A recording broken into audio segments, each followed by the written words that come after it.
Hello everyone, welcome back. This is Microeconomics. So in the previous lessons, we learned about how we are going to measure the welfare of the market using the consumer surplus and producer surplus. And here, in these lessons, we are going to talk about the government policy, how the government interventions will affect the welfare of the market, and given some example of those policy, and talk about the objective of the policy and also how the market efficiency will be affected. So mainly, there are two price control policy that we are going to talk about today. So number one is called the price ceiling. So the concept of price ceiling is when the government setting a ceiling in the market where the price cannot go beyond certain points. And once the price ceiling is set in the market, anything above the price will be illegal to trade. But anything below it still legal to be traded in the market. If the price ceiling is setting below the equilibrium price in the market, that actually prevents the market go towards the equilibrium. On the other hand, we have another reverse policy, which is called price floor. So the price floor is basically another set of prices that the government set in the market. And this time, once the price floor is set, anything below this price will become illegal to trade. Anything above still able to trade legally. So again, the price ceiling and price floor are the two most common types of price control policy that we have seen in the past. But we're going to talk about how it affects our efficiency in the market and what's the policy objectives. So let's first talk about the price control policy, price ceiling. So price ceiling is a very common type of price control policy in favor of the buyers. Once the government decided on setting a price ceiling in the markets, they are usually aiming to help the buyers in the markets to get accessible of the products in the market. So today we are going to use an example. Let's take a hypothetical example here and look at the rent control policy in New York City. So in the discussions of rent controls, it's basically acting like a price ceiling in the rental market. If we take a look at this market here, we have an equilibrium price of the apartments in New York City, specifically at $1,000 and 2 million apartments. For simplicity, we are going to assume all the apartments in New York City are exactly the same, and they are not being regulated by the government, and therefore all the renters and the landlord will come together and try to find that equilibrium on their own. Well, let's talk about how the price ceiling is going to set a specific price in the market that will affect the equilibrium.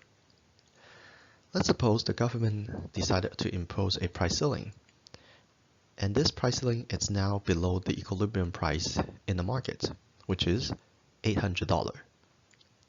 Well, compared to the equilibrium price in the free market, $1,000, obviously people are now only asked to pay less than what they used to pay. But that's not the end of the story. Of course, you want to actually go a little bit more in depth to take a look of how this price ceiling policy might affect other social perspective. Well, the first thing we're going to do, or the first thing we're going to evaluate, is to look at the supply and demand individually. At the price of $800, we can see that many of the buyers, they would like to rent a apartment in New York City. So the quantity demand jumped from the equilibrium 2,000 million or 2 millions to 2.2 millions. Many people want to find that apartment in New York City at that low price. However, according to the law of supply, when we look at the supply curve, at a price of $800, you only see 1.8 million units is being offered in the market. And obviously that creates a gap between the quantity supplied and the quantity demanded in the markets. And remember, this gap is what we call a shortage. So immediately we know when the government implement this price ceiling in the market, it will create this shortage. People are going to be moving from maybe Buffalo City or New Jersey to New York City. They're going to go there and find an apartment. But unfortunately, because a lot of the landlord, they don't think it's profitable to rent out their units anymore, and they are taking away their listing. So it makes it so difficult for people to actually find that apartment available in the markets. And obviously, we can see how the price ceiling policy will also create what we call a deadweight loss in this red triangle.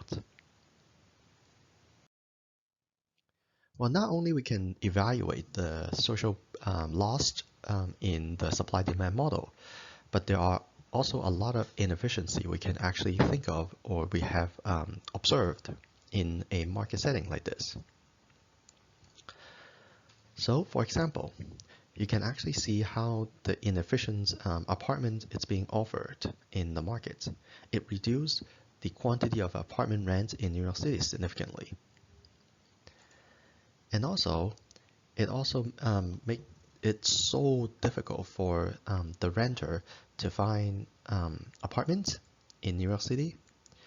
And the inefficiency also suggests that, well, renters who are willing to pay more, they may not be always the one to get the apartments. At the equilibrium, because we know there is a price that everyone compromised to pay, as long as you are willing to pay the equilibrium price, well, you will always get the apartments. But in this case, even though you are willing to pay $800, but the problem is you might not be the one who actually getting the apartment.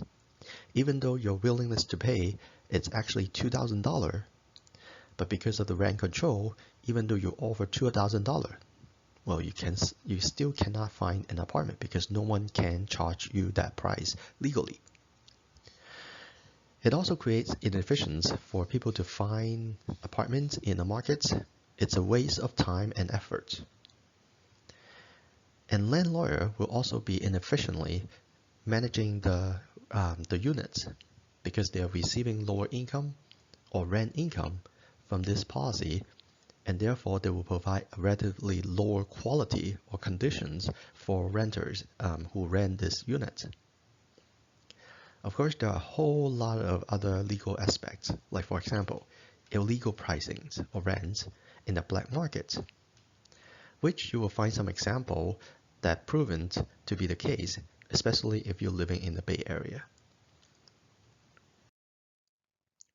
So the question is, if we can see all these social problems or inefficiency from the model that we study, why there is a price ceiling from the beginning?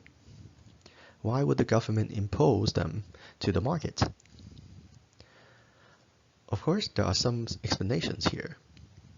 Number one, I would say this is probably the most convincing reason. Remember, price ceiling is the type of policy that actually favors the buyers in the market. It's easy to see how the government might have an objective to basically suggest this kind of policy to make it more affordable for people living in New York City to rent an apartment. So again, it's an equity issue here. But more often, it's usually a political strategies. So especially whenever there is a elections happens, like a mayor elections or maybe a senator elections, it's very easy for politicians to make those policy so that it makes them the favorite ones to be voted in these elections.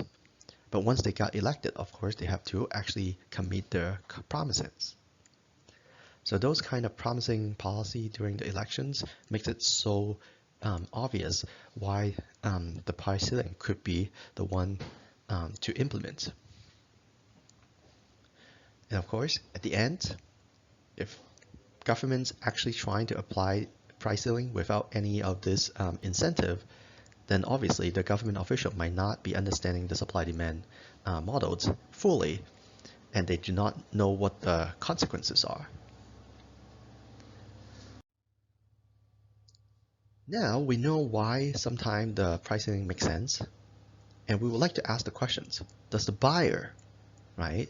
So the buyer in the market actually prefer price ceiling over the equilibrium? Well, my answer to that is not necessary. So keep in mind, price ceiling, it's only the types of policy that actually lower the price in the markets below the equilibrium. But it comes with a cost. The cost is there will always be a shortage in the markets. Well, most commonly when there's a shortage, well, people will go with different methodology to get the product. For example, like first come, first serve. Or maybe tie-in sales, or maybe sometime cheating. So a buyer would definitely prefer to pay a lower price, no doubt. However, if they know that they are going to having so much problems to find that apartment in the markets if the price is lower in the markets, well, ultimately that might not be in favor of the buyers. I would say maybe it's the one who already renting the apartments and now changing from $1,000 rent to $800 rent, they might be the one who support those kind of policy. So in general, we basically just say the buyer actually prefer the lower price to the higher prices, ceteris paribus, if they can keep the same conditions.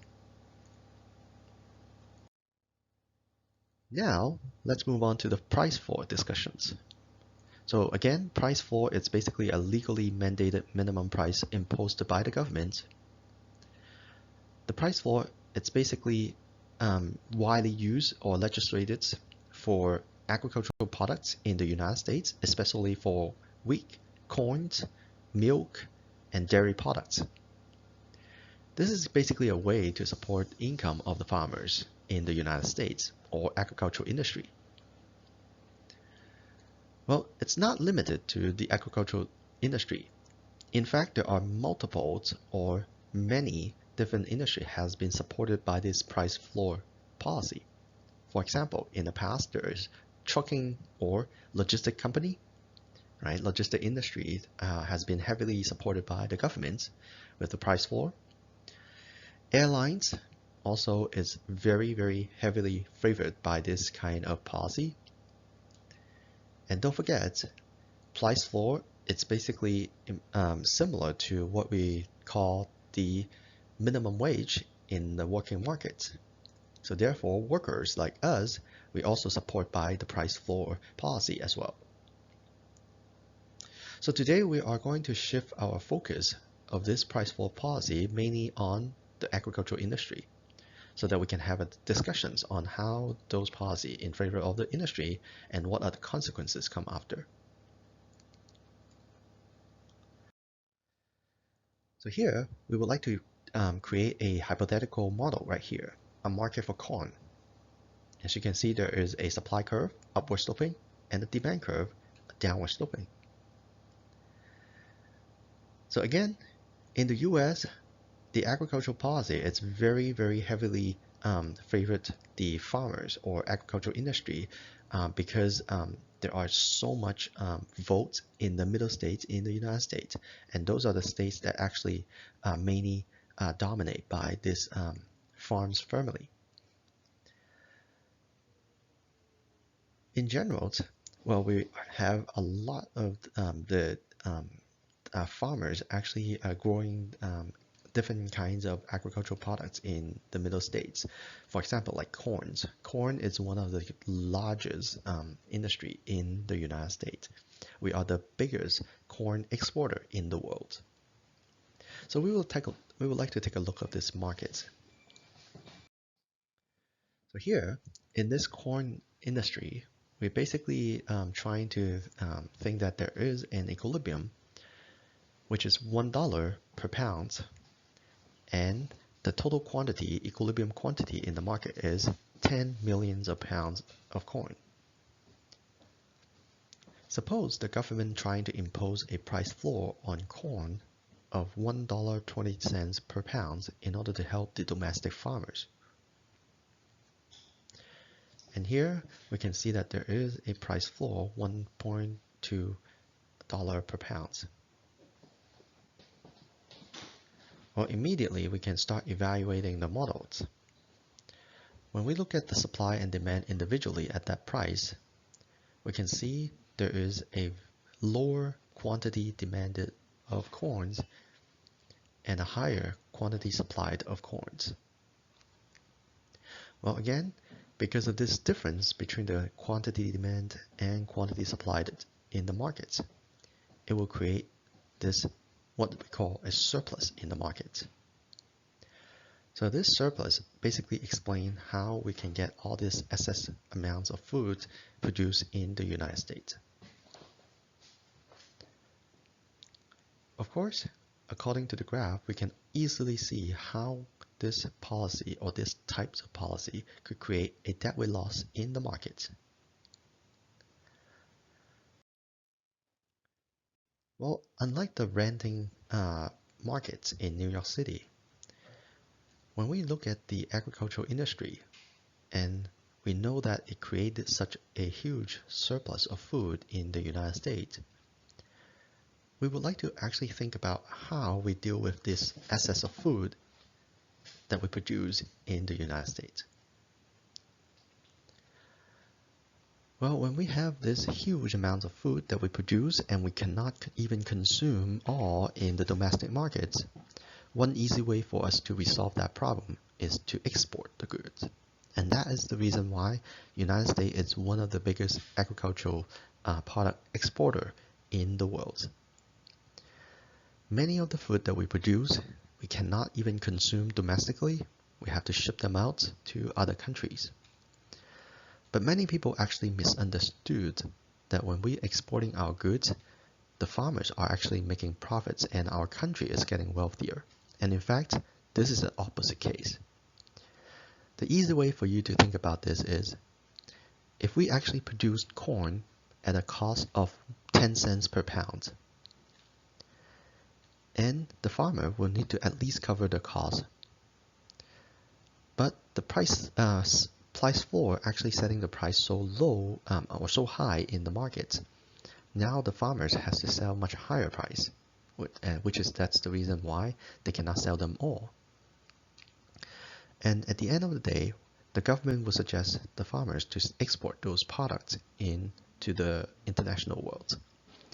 So farmers who are trying to find trading partners in the world, obviously, they will bump into a situation where if the farmer growing corns, they pay 10 cents per pound, well, maybe someone in Philippines, they can actually grow the same corn at a cost of 5 cents per pound. And what's the reason why Philippines might buy our corns? So the only reason is we can actually charge Philippines a much lower price than what they pay to produce corns. So in many cases, when we are exporting the agricultural product from the United States to the international world, most of the time we are subsidizing. We are paying the cost for shipping those products out from our tax dollar. Well, another way to deal with this excess food supply in the United States, of course, it's pretty easy. Give them away. And that is the reason why the US has such a strong food stamp system, or the public school food supply system. It's very easy for you to understand now why our citizens always get this food stamp support or subsidies from the US government, because we can never actually consume all of them. And you can understand also why our kids, it's feeding all this chocolate milk, tacos, French fries in the school without paying any money. And of course, when we are trying to ship the food and giving them away, you might thought that we can actually get all the excess food supply away without any problem. But unfortunately, the fact is, even though we are shipping the goods away and we are trying to feed all the kids and all the families and households that are in need of food, we're still throwing away 1/3 of our total food supply every year. So in the United States, every year we are throwing 1/3 of the food that we produce without even looking at it. This is such a strong and very significant social issue that we have to pay attention to.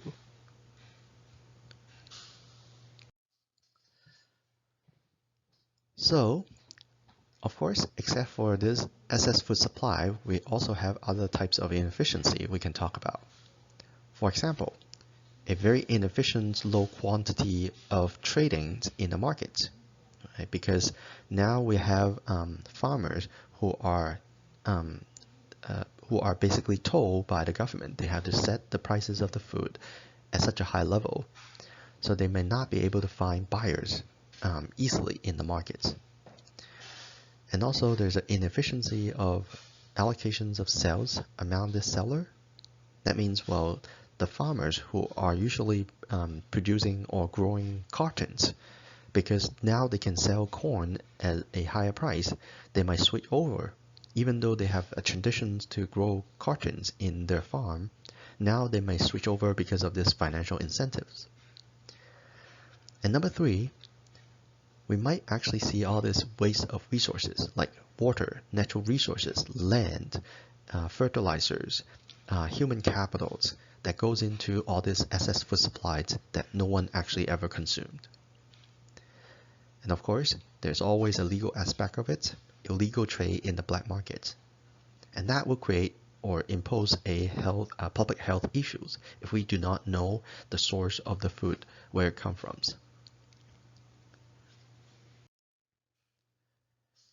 Well, we have talked about the price ceiling and the price floor in general, and we've given some example as well. Now we would like to actually take a look at the model one more time and try to get a better sense of how the price control, or generally the price control policy, might affect the welfare of the market. So in this model right here, we're seeing a supply curve and a demand curve. And we are trying to put this graph into 5 different sections of area so that we can easily see how the policy might affect the welfare of the market. We have section A, B, C, D, and E. Well, in the equilibrium situations, of course, we will have ABD, area ABD, that represent the total consumer surplus in the market. And during the equilibrium case, we have area C and E to represent the producer surplus case. However, if we have the governments implementing a price floor at a price of $60, like in the graph stated, we are going to see how the consumer surplus will shrink from area A, B, and D to only area A, which is the yellow triangle you see on the graph. And as a result of this policy, we also see the producer surplus will change from area C and E to the area B and C. Remember, when we talk about the price floor policy, it's always used to favor the producer, the industry. And therefore, you can see, well, who is getting hurt in this case? Consumers is definitely getting hurt from a price floor policy. Producers depends. Sometimes they gain, but sometimes they might not gain additional benefits. Well, now we can actually talk about the total surplus, which is the combinations of consumer surplus and producer surplus. And in this case, the total surplus is the area A, B, and C. Well, we have 2 areas that we haven't talked about yet, and obviously most of you guys can now understand. Area D and E is what we call the deadweight loss from the price control policy in this market. So you can see when the price control policy it's being implemented in the markets, and that affects the price that consumers and producers are willing to charge and pay, that will directly affect the welfare of the markets, the total welfare of the markets. So graphically, we can see the difference. And here, I'm actually putting those changes into a table so you can actually see how this policy might change from one thing to another. So before the policy, we have consumer surplus A, B, and D. And after the policy, we have only consumer surplus, area A. Producer surplus will change from area C plus E to area B plus C. But total surplus will always be strained. And as a result, the deadweight loss will go from 0 to D plus E. Hopefully this is a good example to demonstrate how the model explains the effects of the price control policy in general. And you can definitely give it a try to draw those graphs on your own and see if you understand how the price ceiling might affect the welfare.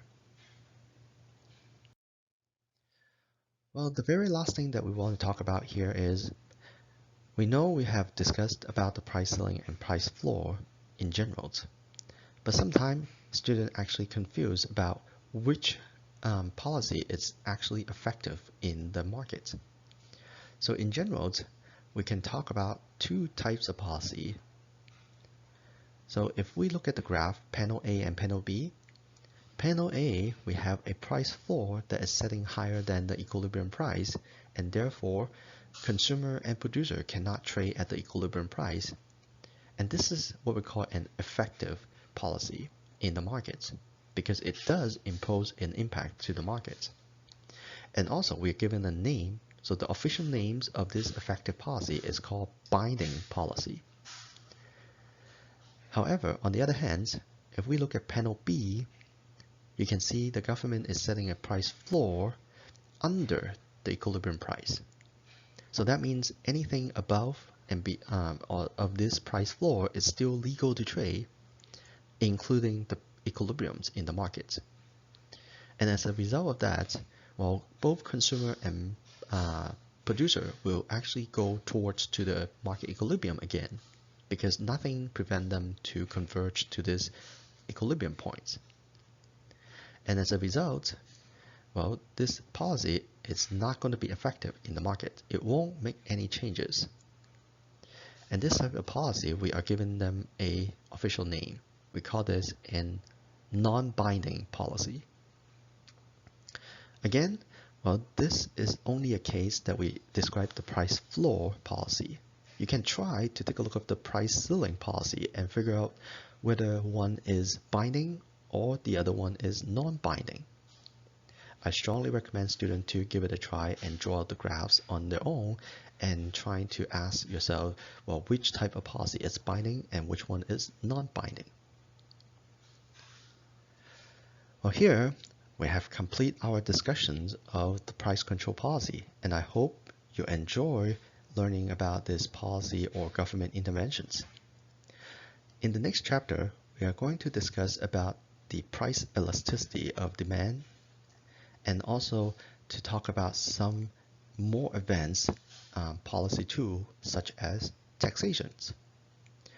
So we would like to use the supply-demand model again in the next chapter. So I'm looking forward to see you guys again. I hope you enjoyed this lessons, and I will see you in the next chapter.